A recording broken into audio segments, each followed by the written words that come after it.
నమస్తే, నేను మీ Rajendra. For the పీపుల్కి స్వాగతం. ఇవాళ భారతదేశంలోనే అత్యంత ఆశ్చర్యం కలిగించేటటువంటి ఒక కేసు రిపోర్ట్ జరిగింది.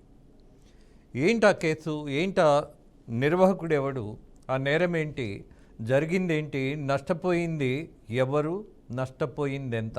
చాలా విచిత్రమైనటువంటి పరిస్థితులు మనం గమనిస్తున్నాము. ముఖ్యంగా రెండు రాష్ట్రాలకు సంబంధించి ఒక విషయాన్ని ఇవాళ మనం చర్చించాల్సిన అవసరం వచ్చింది. అతను బీటెక్ చదివాడు, టెక్నికల్గా చాలా సమర్థవంతుడు అన్నటువంటి పేరు గడించాడు. కానీ అతని సమర్థత అంతా కష్టజీవుల కష్టాన్ని, అలాగే సినిమా ఇండస్ట్రీకి రావాల్సిన ఆదాయాన్ని, దాంతోపాటు రాష్ట్రాలకు రావాల్సినటువంటి ట్యాక్సుల రూపాన వచ్చేటటువంటి ఆదాయానికి కూడా గండి కొట్టడమే కాదు, కోట్ల దోపిడీ చేశాడు. ఎంత నీచమైన పని అంటే, హ్యాకింగ్ ద్వారా సినిమాలను మొత్తం అతను దర్దాపు ఒక 60 వెబ్సైట్లు పెట్టుకొని ఈ కార్యక్రమాన్ని నిర్వహించాడు. ఇక్కడ ఎప్పుడైతే సినిమా పెద్దలు ఒక కంప్లైంట్ ఇచ్చారో, భారతదేశాన్ని నుంచి పూర్తిగా పారిపోయాడు. వెళ్ళి వేరే దేశాల్లో తలదాచుకున్నాడు, అక్కడ పౌరసత్వం తీసుకున్నాడు. 2022 నుంచి అతనికి భారతదేశ పౌరసత్వమే లేదు. కానీ చేసిందంతా ఇక్కడ దోపిడీనే. వస్తున్నాడు, పోతున్నాడు, చుట్టం చూపులాగా ఎప్పుడు అనుకుంటే అప్పుడు తనకి ఇష్టానుసారం దారుణమైనటువంటి నేరాల్లో చిక్కినవాడు, అలాగే దోచినవాడు. ఇవాళ తెలంగాణ పోలీసుల ప్రతిభావంతమైనటువంటి ఆపరేషన్స్లో ఆ దోషి దొరికిపోయాడు. ఎవరు ఆ దోషి? ఐ బొమ్మ నిర్వాహకుడు ఇమ్మడి రవి. ఇతని బ్యాక్గ్రౌండ్ ఏంటి? అందరిలానే చదువుకున్నాడు, ఒక మామూలు సాధారణ కుటుంబం నుంచి వచ్చాడు. ఆయన తండ్రి బిఎస్ఎన్ఎల్ డిపార్ట్మెంట్లో పనిచేస్తూ ఈ కుర్రాడిని చదివించుకుంటూ ఈ కుర్రాడు ఏదో ఉద్ధరిస్తాడు అన్నటువంటి ఆలోచన చేస్తే ఆయన కొంపే ముంచినటువంటి పరిస్థితిగా ఇవాళ అతను అత్యాశకు పోయి తనకున్నటువంటి ప్రతిభను దోచుకోవడానికి ఉపయోగించాడు. దీని మీదే చర్చ, దీని మీదే వివరణ. ఆ వివరణ అలాగే చట్టబద్ధమైనటువంటి చర్యలు ఎలా ఉంటాయి, శిక్షలు ఎంత లోతైనటువంటి పరిస్థితిలో ఇలాంటి దోషులు ఫేస్ చేయాల్సి ఉంటుంది అన్నటువంటి వివరణతో పాటు జరిగినటువంటి ఈ దుర్మార్గం గురించి కొంత వివరణ ఇవ్వడానికి, అలాగే సెక్షన్స్ గురించి చెప్పడానికి నాతో పాటు స్టూడియోలో ప్రముఖ లాయర్ నాగూర్బాబు గారు ఉన్నారు. గుడ్ ఆఫ్టర్నూన్ లాయర్ గారు. గుడ్ ఆఫ్టర్నూన్ రాజేంద్ర గారు. మొదటిగా లాయర్ గారు, ఒక్కసారి ఈ ఇమ్మడి రవి వాళ్ళ నాన్నగారి దగ్గర నుంచి తీసుకున్నటువంటి వివరణ ఒకటి ఉన్నది, అది చూయించి మనం చర్చలోకి వెళ్దాం. ఎస్పీసీఆర్ తెలుగు సినీ పరిశ్రమకు అలాగే తెలంగాణ పోలీసులకి తీవ్ర తలనొప్పిగా మారిన ఐబొమ్మ రవి ఎట్టకోలకు కూడా అరెస్ట్ అయిన పరిస్థితి ఉంది. అయితే అతను సొంతూరు కూడా విశాఖపట్నం కావడం, విశాఖపట్నంలో బిఎస్ఎన్ఎల్లో వాళ్ళ ఫాదర్ కూడా పనిచేసి రిటైర్డ్ అయ్యారు. ప్రస్తుతం వాళ్ళ ఇంటి దగ్గర ఉన్నాం, ఆయన మాటలో తెలుసుకునే ప్రయత్నం చేద్దాం. సార్, ఏంటి సార్ మీ బాబు ఎప్పటి నుంచి మీకు దూరం అయ్యాడు, ఆయన చేస్తున్నటువంటి కార్యకలాపాల గురించి మీకు తెలుసా? మాకేం తెలుసు సార్, మీ ఛానల్ వాళ్ళు అందరూ వచ్చాడు చెప్తేనే కానీ మాకు తెలియలేదు. నాకు నిన్న ఉదయం తెలిసింది. మా తమ్ముళ్ళు, మా చెల్లెళ్ళు అందరూ వాళ్ళు చూశారట వార్తలు, చూసి నాకు ఫోన్ చేస్తే అప్పుడు తెలిసింది. ఇదేంటి ఫోన్ చేశారు ఎట్లా అని చెప్తే అప్పుడు యూట్యూబ్లోనే నాకు కొడితే యూట్యూబ్లో కొడితే అన్ని ఛానళ్ళు వచ్చేస్తున్నాయి. ఆడ ఫోటోతో సహా వస్తుంది. ఏంటి ఇలాగ వస్తుంది, ఏంటి కర్మ ఏంటి? అయితే ఇప్పుడు ఫోన్ చేసిన ప్రమాదకరం. ఇప్పుడు ఎంత తెలిసిన తర్వాత అడిగి నేను ఫోన్ చేశాను అనుకోండి, పోలీసులు వీళ్ళు ఎవరు ఏంటని నన్ను ఆడిని కూడా వేయడం. ఇంకా మనం ఫోన్ చేయడం కరెక్ట్ కాదు. ఇప్పుడు చేసినా వాడి దగ్గర ఫోన్ ఉందో లేదో, ఇంకా మనం అన్ని ఇబ్బంది పెట్టకూడదు, మనం ఇబ్బంది పెట్టకూడదు. ఫోన్ కూడా చేయలేదు. తర్వాత నిన్న వచ్చారు కొంతమంది ఛానళ్ళు, వాళ్ళు తెల్లాలేసి ఇది మూడుది. నేను ఇప్పుడు చేసి వెళ్ళలేదు, ఉంటే తింటాను లేదా ఫస్ట్ ఉంటున్నాను. నాకేంటి కర్మ? నాకు కర్మే కాదు సార్ ఇది. సార్, చిన్నప్పారావు అంటే స్థానికంగా కూడా మీకు మంచి పేరు ఉంది, మీ కుటుంబం నేపథ్యం కావచ్చు, బిఎస్ఎన్ఎల్లో రిటైర్డ్ అయ్యి ప్రశాంతంగా జీవనం గడుపుతూ ఉన్నారు. ఇటువంటి వృత్తిని ఎందుకు ఎంచుకున్నాడు అనుకోవచ్చు? మా తాతలు ఇక్కడే పుట్టారు సార్. మా తాతలు వాళ్ళ బాబులు కూడా ఇక్కడే పుట్టారు. మా తండ్రులు, తాతలు పుట్టినప్పుడు తండ్రులు ఇక్కడే పుడతారు కదా. మా తండ్రులు, మేము, మా తాతలు అందరూ ఇక్కడే పుట్టారు. 5-6 తరాలు బట్టి ఉన్నాం ఇక్కడ. దానికి ఆధారాలు కూడా నా దగ్గర ఉన్నాయి, మీకు చెప్పమంటే చెప్తాను. ఈ భూములు అవి కూడా మా ఒక్కలైతే నా ఒక్కడే కావు. ఆరులో కాదండి, పెదగదిలే సాలిపేట. ఆరులో అనకండి, ఇది పెదగదిలి సాలిపేట. ఈ భూములు హాస్పిటల్ కట్టినవన్నీ మాయ అంటే మా ఒక్కొక్కరికి కాదు, మా తాతలు మా ఒక్కరితే. మా తాత పేరు ఏమంది పెంటయ్య. కేర్ కట్టారు కదా హాస్పిటల్, ఇక్కడ కేర్ ఉంది. ఆ కేర్ భూమి అంతా మాది మా తాతది. అందులో ఆ మామిడి తోట భూమి ఉండేది కాబట్టి ఎక్కడో అందరూ. కాబట్టి మరి ఆ భూములు అయిపోయిన తర్వాత ఎవడ కూలికి ఎక్కడ దొరికితే అక్కడికి వెళ్ళిపోయి బతికాం అలా అన్నమాట. అంతేగాని ఎక్కడి నుంచి వచ్చిన వాళ్ళం కాము, ఇక్కడ ఉన్నవి. మరి ఏడ్ చేస్తాం సార్, పిల్లలు కంటాం కానీ ఎలా చదువుతారు? ఎంతమంది ఎన్ని రకాలుగా ఉంటారు, వాళ్ళకి తండ్రులు అలాగే కంటారు. కాకపోతే ఆ పరిస్థితులు బట్టి మరి ఒక్కొక్కళ్ళు ఒక్కొక్కలాగా మారిపోతారు. మనం దగ్గర లేడు తెలియదు, కొన్ని దగ్గర లేకపోయినా తెలిస్తే ఫోన్ చేసి, అరే అబ్బాయి ఇది తప్పు, ఇది నువ్వు చేసిన చాలా తప్పు, అది నీకు ప్రాణానికి ప్రమాదకరం, అలా డేంజర్ పనులు చేయకు, ఆ తర్వాత చట్టం ఊరుకోదు, నీకు శిక్ష పడిపోద్ది అని హెచ్చరిక ఆడు ఇన్ని అయినప్పుడు నేను చెప్తాను. మనకు తెలిస్తే కదా చెప్పడానికి, మనకు తెలియదు. నేను ఉదయం వాళ్ళు చెప్పిన తర్వాత వార్తలు చూసాను, తర్వాత మీ విలేకరులు అందరూ వచ్చి మీరు చెప్పడమే తప్ప నాకు వివరాలు అంతే ఏమీ లేదు. తెల్లారలేసి ఏమీ తెలియలేదు, నాకు కళ్ళు తిరుగుతున్నాయి. ఉంటే తింటున్నాను, లేకపోతే అలా ఫస్ట్ పడుకుంటున్నాను. ఎవరిని అడుక్కుంటా సార్? మనం ఎవరైనా అడిగాం అనుకోండి, ఈ లంచగొడికి పెన్షన్ వస్తుంది, మా అమ్మలు అడుక్కుంటారు. అడుక్కున్నా ఒకరోజు టీ కూడా ఎవరు అడుక్కున్న విలువ తప్పుపోవడం కానీ మనకు సహాయం చేయదు. మళ్ళీ ఇల్లు మా రక్త సంబంధం, ఈ ఊరంతా మా రక్త సంబంధమే. 200 ఇల్లు ఉంటాయి, అంతా రక్త సంబంధమే. కానీ మనకి ఇది లేదు, చిన్నప్పుడు బట్టి ఒకళ్ళు అడుక్కునే అంత ఇది లేదు మనకు, ఆ మెంటాలిటీ లేదు, అడుక్కునే మెంటాలిటీ లేదు. ఉంటే తినడం లేదు ఫస్ట్. ఎస్ లాయర్ గారు, ఒక తండ్రి ఆవేదన గమనిస్తున్నాం ఇక్కడ.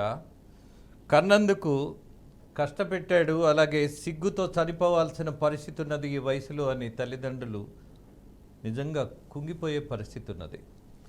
అలాగే ఇతను 2019లో ప్రారంభించాడు ఈ దోపిడీ, పైరసీ అనే దాని మీద. 21,000 సినిమాలు పైరసీ చేశాడు. అంటే ఎన్ని కోట్లు కొల్లగొట్టాడు అన్నది, ఎన్ని కోట్లు నష్టపరిచాడు అన్నది కూడా ప్రధానం. ఇవాళ ముఖ్యంగా తెలంగాణ రాజధాని నగరంలో ఈ కేసు ఎంతోమంది సినిమా ఇండస్ట్రీస్ పెద్దలందరూ వచ్చి కూర్చొని ప్రెస్ మీట్ నిర్వహించటం, వివరాలు ఇవ్వటం, అలాగే కొంత సంతోషాన్ని కూడా పంచుకున్నటువంటి పరిస్థితి. లాయర్ గారు, ఇలాంటి నేరస్తులకు ఎలాంటి శిక్షలు ఉంటాయి? అలాగే ఇతను బెట్టింగ్ యాప్స్ కూడా ప్రమోట్ చేశాడు అన్నటువంటిది, హ్యాకింగ్ చేస్తున్నాడు, కొన్ని బెట్టింగ్ యాప్స్ ప్రమోట్ చేస్తున్నాడు, అలాగే పైరసీ, ఇన్ని రకాల నైపుణ్యాన్ని, ఇంత దుర్మార్గాన్ని సొంతం చేసుకున్నాడు అతను. ఎలా ఉంటుంది రేపు రాబోయేటటువంటి విచారణ కానీ శిక్షలు కానీ? ఇప్పుడు ప్రస్తుతం సోషల్ మీడియాలో ఈ ఇమ్మడి రవి అనేది ఏదో ఈ వ్యక్తి దేశానికి ఏదో మంచి చేసినట్టుగా, ప్రజలకి ఫ్రీగా సినిమాని అందించినట్టుగా, టికెట్ రేట్లు కూడా లేకుండా ప్రజలందరూ ఫ్రీగా చూసేటట్టు అనేటువంటి ఒక ప్రచారం జరుగుతూ ఉంది. అది చాలా తప్పు.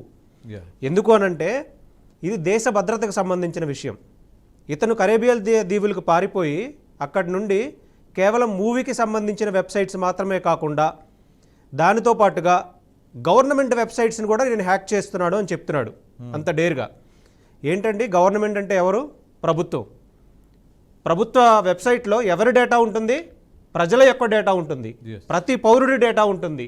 ఒక ఇన్కమ్ ట్యాక్స్ వెబ్సైట్లో ట్యాక్స్ పేయర్స్ డేటా ఉంటుంది. ఒక లీగల్ ఈరోజు సిపి గారు మీటింగ్ పెట్టి ఆయన మాట్లాడుతూ చెప్పారు, ప్రభుత్వ వెబ్సైట్స్ని కూడా ఇంక్లూడింగ్ లెజిస్లేటరీకి సంబంధించినటువంటి వెబ్సైట్స్ కూడా హ్యాక్ చేశారని చెప్పారు. ఎవరి డేటా ఉంటుంది లెజిస్లేటర్లో? ప్రతి ఒక్క పౌరుడి డేటా ఉంటుంది. మీ డేటాని ఈ దేశం నుంచి పారిపోయి పక్క దేశంలో ఉంటూ అక్కడ తన ఐడెంటిటీని క్రియేట్ చేసుకొని అక్కడ నుండి ఆపరేట్ చేస్తున్నాడంటే ఇది దేశ భద్రతకు సంబంధించిన విషయం. ఇది కేవలం ఒక మూవీకి సంబంధించిన విషయంలో మనం చూడకూడదు. దానితో పాటుగా బెట్టింగ్ యాప్స్ ఎలా వస్తుందండి అతనికి అంత రెవెన్యూ? కేవలం ఆ వెబ్సైట్స్లో బెట్టింగ్ యాప్స్ను ప్రమోట్ చేయడం ద్వారా, ఒకవైపు ఇక్కడ తెలంగాణలో తెలుగు రాష్ట్రాల్లో betting apps ban, Telangana gaming amendment act ద్వారా and Andhra Pradesh gaming amendment act ద్వారా బ్యాన్ అని చెప్తూ ఉంటే పక్క దేశం వెళ్ళిపోయి అదే బెట్టింగ్ యాప్స్ని మళ్ళీ వెబ్సైట్స్లో ప్రమోట్ చేస్తూ ఎంతమంది ప్రజలు ఆత్మహత్యలు చేసుకొని చచ్చిపోతున్నారు. ఈ సోషల్ మీడియాలో ఐబొమ్మకు సపోర్ట్ చేసే వ్యక్తులందరికీ కనపడట్లేదా? దానితో పాటుగా దేశ భద్రతకి సంబంధించినటువంటి విషయాలన్నీ కూడా తను పెట్టుకోవడం, ప్రతి పౌరుడి డేటా తన దాంట్లో ఉంచుకోవడం, ప్రభుత్వ వెబ్సైట్లకు సంబంధించిన వెబ్సైట్లు పెట్టుకోవడం, ఇదంతా కూడా దేశద్రోహ చర్యగా పరిగణించాలి. కేవలం ఐటీ యాక్ట్ ఒక్కటే పెట్టి 66D 66C అండ్ దాంతోపాటుగా చీటింగ్ కేసు 420 పెట్టారు. ఇప్పుడు BNS 335గా ఉంది. ఇవన్నీ పెట్టారు కానీ దానితో పాటుగా దేశద్రోహ చర్య ఖచ్చితంగా చేయాల్సిందే. మన డేటా ఎవడండి మన భారతదేశం నుంచి పక్క దేశానికి వెళ్ళిపోయి ప్రభుత్వ డేటా, ప్రజల డేటా తన దగ్గర పెట్టుకునే రైట్ ఎవరికి ఉంది? దాన్ని మిస్యూజ్ చేయడానికి గ్యారంటీ ఏముంది? దానితో పాటుగా ఏ తీవ్రవాద సంస్థకో ఈరోజు డబ్బుకు ఆశపడి కేవలం తను 20 కోట్లు వస్తున్నాయో లేకపోతే 100 కోట్లు వస్తాయనే ఆశతోటి బెట్టింగ్ యాప్స్ను ప్రమోట్ చేసి ఆత్మహత్యలు చేసుకోవడానికి కారణమైన వ్యక్తి రేపు ఇదే డబ్బు ఆశతోటి పక్క దేశాలకి మన డేటాని అమ్ముకోవడానికి ఎవరు గ్యారంటీ ఇవ్వగలరు? చాలా ప్రధానమైనటువంటి అంశం. ఇతనికి సంబంధించి ఇతను ఇన్ని కేసుల్లో ఉన్నాడు, ఇంత దుర్మార్గం చేశాడు, ఇంత దోపిడీ చేశాడు అన్నటువంటి రిపోర్ట్ ఏదైతే ఇవాళ వెబ్సైట్లో వచ్చిందో, యూట్యూబ్లో వచ్చిందో, న్యూస్లో వచ్చిందో కొంతమంది కామెంట్స్ పెడుతున్నారు. మీరు అన్నట్టుగా లాయర్ గారు, సినిమా ధర మీకు అభ్యంతరకరమైతే సినిమాలు చూడకండి. అలాగే సినిమా ధరలు ఆకాశానికి వెళ్ళినాయి అని అంటే దాని మీద మాట్లాడదాం. అలాగే లాయర్ గుర్తు చేసినట్టుగా ఆయన చెప్పినటువంటి ప్రధానమైనటువంటి అంశం హ్యాకింగ్. సినిమాలతో ఆగాడా? లేదు. అలాగే జడ్జీలు, అలాగే అధికారులు చాలామంది డేటా అంతా మొత్తం సంపాదిస్తున్నటువంటి పరిస్థితిలో అమ్మితే వచ్చే ప్రమాదం. ఎవరైతే ఇవాళ సోషల్ మీడియాలో కొన్ని పోస్టింగ్లు పెడుతున్నారో ఇతను అభినందించాలి, సినిమాలు ఇంత రేట్లు పెంచినటువంటి నేపథ్యంలో ఈయన అందుబాటులోకి తీసుకొచ్చాడు అని. ఇది ఇక్కడ ఏదో దృష్టి లోపం ఉంది ఈ కామెంట్స్ పెట్టేవాళ్ళకి. వాడొక దుర్మార్గుడు, వాడొక దుష్టుడు, వాడిని ఉరివేయాల్సింది పోయి వీడేదో దేశానికి సేవ చేసినట్టు సినిమా వాళ్ళందరూ ఈ ద్రోహం చేసి ప్రేక్షకులకు మాత్రం న్యాయం చేసినట్టుగా మాట్లాడేటటువంటి పోస్టింగ్స్ పెట్టడం కూడా నేరమవుతుంది. ఒళ్ళు దగ్గర పెట్టుకోవాల్సిన అవసరం ఉన్నది. ఇవాళ చట్టం అంత తేలిగ్గా లేదు. సోషల్ మీడియాకు సంబంధించి ఒక పోస్టును దేన్నైతే ఫార్వర్డ్ చేయకూడదో దాన్ని చేస్తేనే జైలుకు పోతున్నారు. వాడు దేశాన్ని దోచేసిన వాడు. అలాగే హ్యాకింగ్లో మొత్తం సమాచారాన్ని మొత్తం గుప్పెట్లో పెట్టుకొని వేరే దేశాల్లో కూర్చొని లాయర్ గారు అన్నట్టుగా మరో శత్రు దేశానికి అమ్మితే వచ్చే ప్రమాదం మీ కుటుంబమే నాశనం అవుతుంది. కాబట్టి మనము ఏవైతే కామెంట్స్ పెడతామో కొంచెం ఆలోచించి పెట్టాల్సిన దశ ఉన్నది. ఉంది కదా చేతిలో మనకి, ఏదైతే అది టైప్ చేసి పోస్ట్ చేయొచ్చు అన్నటువంటి ధోరణి ఉండొద్దు. అలాగే ఇక్కడ మొత్తం ఈ వ్యవహారం మొత్తం గమనించిన తర్వాత లాయర్ గారు ఇవాళ పోలీస్ కమిషనర్ సజ్జనార్ ఆయన ఇచ్చినటువంటి స్టేట్మెంట్స్ ప్రధానంగా మీరు గమనించింది. అలాగే సినిమా ఇండస్ట్రీకి సంబంధించినటువంటి పెద్దలందరూ ఇచ్చినటువంటి మెసేజ్ కానీ స్పందించిన తీరు కానీ వడిస్తే ఈరోజు సజ్జనార్ గారు మాట్లాడుతూ ఆయన ఇచ్చినటువంటి మెసేజ్లో కానీ సినిమా పెద్దలు మాట్లాడిన దానిలో కానీ ఇంకా చాలా తక్కువగా మాట్లాడారు అని అనిపించింది. కానీ వాళ్ళు తీసుకున్న చర్యలు చాలా గొప్పగా మనం అందరం కూడా అభినందించాల్సిన నెసెసిటీ ఉంది. ఈరోజు ఒక వెబ్సైట్ని పక్క దేశంలో ఉన్నటువంటి వ్యక్తిని తనని ట్రేస్ చేసి తన ఐపీ అడ్రస్లు ట్రేస్ చేసి దానితో పాటుగా తను ఏ ఇల్లీగల్ బెట్టింగ్ యాప్స్ని ప్రమోట్ చేస్తున్నారనే వాటిని గుర్తించి ఒక టీము దానికి అసైన్ చేసి దాన్ని అరెస్ట్ చేసుకొని తీసుకొని రాగలిగారంటే ఇది భారతదేశంలోనే ఒక మన దేశ భద్రతని కాపాడడం కోసం తెలంగాణ పోలీసులు ఏ స్థాయికి వెళ్ళారు అని మనం అర్థం చేసుకోగలగాలి. ఒక వ్యక్తికి సంబంధించిన డేటా, ఒక దేశానికి సంబంధించిన డేటా అంతా తన దగ్గర పెట్టుకున్నటువంటి ఇమ్మడి రవిని అరెస్ట్ చేయడంలో ప్రధాన పాత్ర పోషించినటువంటి సజ్జనార్ గారికి, ఎంటైర్ తెలంగాణ గవర్నమెంట్కి మనం అభినందన తెలపాలి. అదేవిధంగా ప్రతి పౌరుడు కూడా బాధ్యతాయుతంగా నడుచుకోవాల్సిన నెసెసిటీ ఉంది ఈ విషయంలో. ఎందుకంటే మీ డేటా, నా డేటా, ప్రభుత్వ డేటా, ప్రజలందరి డేటా తన దగ్గర ఉంది. అది మిస్యూజ్ అయిందంటే మాత్రం ఖచ్చితంగా నష్టపోయేది మనమే, మన దేశమే. ఇది దేశ భద్రతకు సంబంధించిన విషయంలో మనం చూడాలి. లాయర్ గారు ఇక్కడ విలక్షణమైనటువంటి ఒక వ్యవహారం గమనించాం. సిపి సజ్జనార్ గారి ఇవాళ సినిమా పెద్దలందరినీ ఆహ్వానించటం, వాళ్ళని పక్కన కూర్చోబెట్టుకొని ప్రెస్ మీట్ పెట్టడం. ఎక్కడైనా ఒక నేరం జరిగినప్పుడు, నేరస్తులు దొరికినప్పుడు అధికారులు మాత్రమే ప్రెస్ మీట్ పెడతారు. కానీ ఎంతమందికో ఉపశమనం కలిగించినటువంటి ప్రయత్నంతో ఒక భాగమైతే సినిమాకి సంబంధించినటువంటి వాళ్ళందరినీ, హీరోలని, డైరెక్టర్స్ని అందరినీ ఇన్వాల్వ్ చేసి ఆ జరిగినటువంటి ప్రయత్నంలో లోపాలను చర్చించడం, ఇలా జరిగేటటువంటి అవకాశాల మీద పరిశోధనలు, వాళ్ళు ఇచ్చినటువంటి రిపోర్ట్సు, చేసినటువంటి ప్రయత్నం 2019లో కంప్లైంట్ ఇస్తే ఇవాల్టికి 2025లో దొంగలను పట్టుకోగలిగే పరిస్థితి ఇవాల్టికి వచ్చింది. దట్ పట్టుకున్నవాడు మామూలు దొంగ కాదు, గజ దొంగ.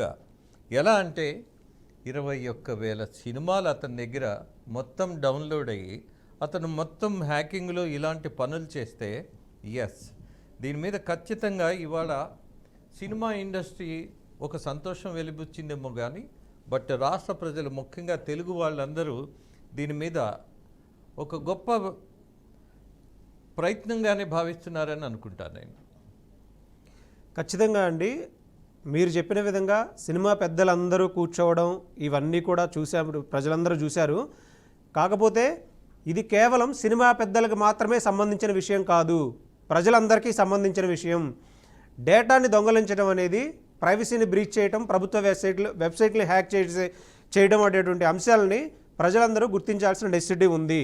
సినిమా పెద్దలను కేవలం ఫ్రెండ్లీ పోలీసింగ్ తోటి సజ్జనార్ గారు కూర్చోబెట్టి వాళ్ళకి ఎంతో నష్టపోయారు అని అంటే, ఈరోజు ఒక ప్రొడ్యూసర్ సినిమా తీస్తున్నారంటే, ఒక ప్రొడ్యూసర్ తీసినా, డైరెక్టర్ తీసినా ప్రజలందరికీ అది వెళ్ళాలి, దానికి చేర్చాలి అన్న ఉద్దేశంతో చేస్తూ ఉన్నారు. కొన్ని కోట్ల రూపాయలు దాని మీద సంవత్సరాల పాటు ఇన్వెస్ట్మెంట్ పెట్టి చేస్తూ ఉంటే దాన్ని ఫ్రీ ఆఫ్ కాస్ట్తో చూపిస్తున్నాను అన్న భ్రమలో మాత్రమే ప్రజలు ఉంచుతున్నారు.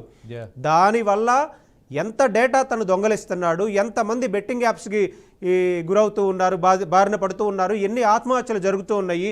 ఒక లింక్ క్లిక్ చేస్తే అతను వెబ్సైట్లోకి వెళ్ళి ఒక 3 అడ్వర్టైజ్మెంట్స్ వస్తున్నవి. ఆ 3 అడ్వర్టైజ్మెంట్స్ కూడా కేవలం బెట్టింగ్ యాప్స్కి మాత్రమే రూట్ చేస్తూ ఉన్నవి. దాంతోపాటు మనం సైన్అప్ చేసుకోవాల్సి వచ్చినప్పుడు ఆ సైన్అప్ చేసుకునేటప్పుడు మన డేటా కూడా తనకి ఇస్తూ ఉన్నాము, మన మొబైల్ నెంబర్స్ కానీ ఈమెయిల్ యాక్సెస్ కానీ ఇస్తూ ఉన్నాము. వీటన్నిటికీ కూడా ఇవన్నీ దేశ భద్రతకు సంబంధించిన అంశాలే. లాయర్ గారు, మన AP bureau chief mister Eshwar is there. Eshwar. Hello. Eshwar. Hello. వినపడుతుంది. దీని మీద మరింత అప్డేట్ లాయర్ గారు కూడా నాతో ఉన్నారు. Eshwar, hello. Some technical problem lawyer గారు. సో ఇతను ఇక్కడి నుంచి మరో దేశానికి వెళ్ళి అక్కడ పౌరసత్వం తీసుకోవటం, కేవలం ఇక్కడ దొరికిపోతాడన్న భయంతోనే వెళ్ళాడా? అక్కడికి పౌరసత్వం ఉన్నవాడు ఇక్కడ పౌరసత్వం కోల్పోయిన వాడికి శిక్షలు ఎలా ఉండొచ్చు? డెఫినెట్గా ఈ వెబ్సైట్ ఐబొమ్మ అనేది 2018, 2019 నుంచి నడుస్తుంది కాబట్టి ఏ రోజైనా సరే దీని మీద వచ్చేటువంటి ఆదాయానికి తను అలవాటు పడిపోయి ఉన్నాడు కాబట్టి ఐటీ యాక్ట్ బలపడుతూ ఉంది. సోషల్ మీడియా పోస్ట్ పెట్టినా కానీ ఈరోజు వాళ్ళ మీద చర్యలు తీసుకునేటటువంటి పరిస్థితులు వస్తున్నాయి కాబట్టి ఇక్కడ ఉంటే దొరికిపోతాడు అన్న భయంతో మాత్రమే అతను పారిపోయి ఉండాలి.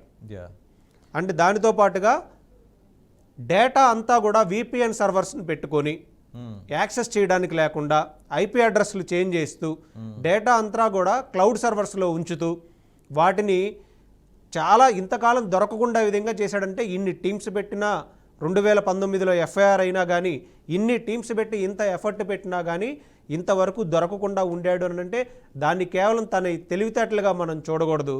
అవి ఏంటంటే కేవలం మన భారతదేశ ఆర్థిక వ్యవస్థని దెబ్బ కొట్టడం కోసం పన్నులని ఎగగొట్టే విధంగా, అంటే పన్నులని సక్రమంగా రావాల్సిన పన్నుని రానివ్వకుండా చేసే విధంగా, సినీ ఇండస్ట్రీ నష్టపోయే విధంగా, మీరు నేను ప్రతి ఒక్కరూ ఏదో ఒక రోజున ఈ సైబర్ హ్యాకింగ్కి గురై నష్టపోయే విధంగా డేటానంతా పెట్టుకున్నాడు. కాబట్టి ఖచ్చితంగా ఈరోజు మనం ఇక్కడ కఠినమైన శిక్షలు ఉండే అవకాశం ఖచ్చితంగా ఉంటుంది. ఇప్పుడు కాకపోతే దీన్ని కేవలం లైన్లో ఉన్నారు లాయర్ గారు.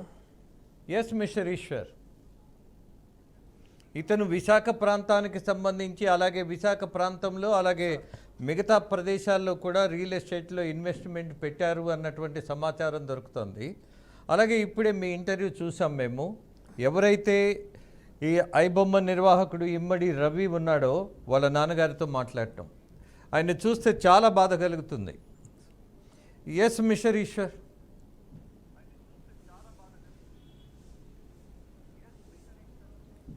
సార్ అతని తండ్రి అప్పారావు సార్, చిన్నప్పారావు. అతను పెద్దగదిలి మీకు తెలుసు, ఆర్లవ ప్రాంతంలో పెద్దగదిలి అనే ఒక గ్రామంలో ఒక చిన్న ఇల్లులో నివాసం ఉంటున్నాడు సార్. బిఎస్ఎన్ఎల్ ఎంప్లాయీగా పనిచేసి రిటైర్డ్ అయిన పరిస్థితి. అయితే ఆయన రిటైర్డ్ అయిన తర్వాత నుంచి కూడా ప్రశాంత వాతావరణంలో ఆయన గడుపుతూ ఉన్నాడు. తన కొడుకు ఎక్కడున్నాడో కూడా తనకు తెలియదు అనేది అతను చెప్తున్నటువంటి వాదన. ఎందుకంటే గతంలో కూడా అతను ఉద్యోగరీత్యా పనిచేస్తూ ఉన్న తరుణంలో అతన్ని మంచి చదువులు చదివించాను, మంచి ఉద్యోగానికి వెళ్ళాలని ఆయన కావాల్సినటువంటి చదువు చెప్పించడంలో తన ఎంతో కృషి చేశాను. కానీ ఇప్పుడు అతను చేసింది ఏంటంటే చట్ట వ్యతిరేకత కార్యక్రమాలు చేస్తున్నారు. ఇప్పుడు అతన్ని కూడా నేను బాగు చేయాల్సిన అవసరం కూడా లేదు. ఎందుకంటే పోలీసులే ఇప్పుడు అతన్ని కంట్రోల్ చేయాలి, పోలీసులే అతన్ని మంచి దారిలోకి తీసుకురావాలంటూ కూడా మీడియాకి చెప్తున్నారు. ఇప్పుడు ఆయన కాపాడండి అని అలాగే ఇతను పెట్టుబడులు పెట్టాడు చాలా మంది దగ్గర అన్నటువంటి వార్తలు అందుతున్నాయి. దాని మీద ఉన్నటువంటి సమాచారం చేశాడు. ఎంతో మంది డేటాను చోరీ చేయటం, అలాగే దాదాపు 21,000 సినిమాలు దొంగతనం చేసి ఆ పైరసీగా వాటన్నిటిని కూడా పెట్టడం జరిగింది. కాబట్టి అదంతా చట్ట వ్యతిరేక కార్యకలాపాలు. కాబట్టి అతను చట్టపరంగా శిక్షించాలని నేను కోరుకుంటున్నా, వదిలేయాలని అయితే నేను చెప్పను. అది ధర్మం కాదంటూ కూడా ఆయన మాట్లాడటం జరిగింది. దాంతో పాటుగా ఆయన చెప్తున్నది ఏంటంటే తన కుటుంబంలో చాలా మంది ఫోన్ చేస్తూ ఉన్నారు, ఏంటి మీ బాబు ఇలా చేశాడు అని. కానీ అతను హైదరాబాద్లో జాబ్ చేస్తున్నాడని మాతో చెప్తూ వచ్చాడు. విదేశాలకు వెళ్ళిన విషయం కూడా మాకు తెలియదు. అతన్ని చదివించడం వరకు మాత్రమే మా బాధ్యత. అతను చేసే వాళ్ళ నాన్నగారి బాధ చూసాం. మరొక కోణంలో ఇక్కడ ఆలోచించాల్సిన పరిస్థితి ఉన్నది. ఇతను దోచిన డబ్బు తీసుకొచ్చి రియల్ ఎస్టేట్లో కూడా ఇన్వెస్ట్ చేశాడు అన్నటువంటి సమాచారం అందుతున్న మేరకు మీ దగ్గర ఉన్నటువంటి అప్డేట్. ఖచ్చితంగా సార్, అతను తన తల్లిదండ్రులకి మాత్రం రూపాయి కూడా ఇవ్వలేదు సార్. మీరు చెప్పినట్టు రియల్ ఎస్టేట్లో కావచ్చు, లేకపోతే దానికి సంబంధించినటువంటి సర్వర్లు అతను హ్యాకింగ్ చేస్తూ ఉంటాడు, సైబర్ నేరాలకు పాల్పడ్డాడు. కాబట్టి అమెరికాతో పాటు కొన్ని ఇతర దేశాల్లో కూడా కొన్ని సర్వర్లు పెట్టి ఈ ఎడ్డెండ్ మొత్తాన్ని కూడా నడిపినట్టు కూడా పోలీసులు కూడా నిర్ధారించడం జరిగింది. అయితే అతను వివాహం చేసుకున్న తర్వాత లవ్ మ్యారేజ్ అని చెప్పి ఒక అమ్మాయిని తీసుకొచ్చాడు. ఆ అమ్మాయితో నేను పెళ్లి చేసిన మాట వాస్తవమే అని తన తండ్రి చెప్పాడు. ఆ తర్వాత ఇద్దరు కలిసి హైదరాబాద్ వెళ్ళిపోయారు. హైదరాబాద్ వెళ్ళిపోయినటువంటి నెల రోజుల గ్యాప్లోనే ఆ అమ్మాయితో నేను విడిపోయాను డాడీ అని చెప్పి ఫోన్ చేసినట్టు కూడా తన తండ్రి చెప్తున్నాడు. అయితే అతను కేవలం ఆ వ్యాపారం డబ్బు సంపాదన మీదే దృష్టి పెట్టాడు. ఈజీగా తక్కువ టైంలో ఎక్కువ డబ్బులు సంపాదించాలి, తక్కువ టైంలో ఎక్కువ డబ్బులు సంపాదించాలి.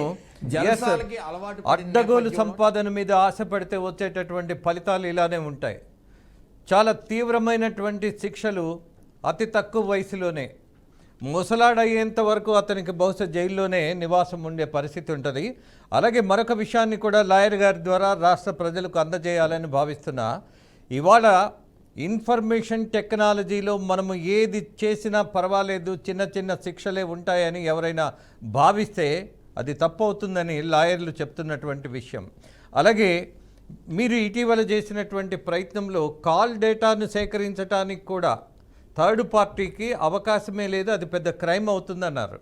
వీటన్నిటిని క్రోడీకరించి ఇవాళ యువతకు మీరు ఒక చిన్న సమాచారం ఒళ్ళు దగ్గర పెట్టుకొని ప్రవర్తించాల్సిన పరిస్థితి ఉన్నది అన్నది అందరికీ తెలియచేయాలి. That what I want. Rajendra garu, ఇప్పుడు ఇతని డబ్బు ఎక్కడ పెట్టాడు ఏంటి అనేది కూడా మనం చూస్తే ఆస్తులు వైజాగ్లో ఉన్నాయి, అక్కడ ఉన్నాయని చెప్తున్నారు. హ్యాకర్స్కి ఎప్పుడు కూడా ఆస్తులు ఫిజికల్గా ఉండవు. వీళ్ళ ఆస్తులు క్రిప్టో కరెన్సీ రూపంలో ఉంటాయి. చాలా సేఫ్గా కొన్ని 100 కోట్ల రూపాయలకు సంబంధించినటువంటి బిట్ కాయిన్స్ రూపంలోనో ఎథేరియం లాంటి క్రిప్టో కరెన్సీ రూపంలోనే ఉంటాయి. వాటిని పోలీస్ డిపార్ట్మెంట్ డెఫినెట్గా యాక్సెస్ చేసి దాన్ని బ్లాక్ చేసి దాన్ని మళ్ళీ రికవరీ చేసుకొని క్రిప్టో కరెన్సీని తీసుకొని ఇండియాకి తీసుకొని వచ్చి ఇలాంటి బెట్టింగ్ బాధ్యతలకు ఇవ్వాల్సిన నెసెసిటీ ఉంది.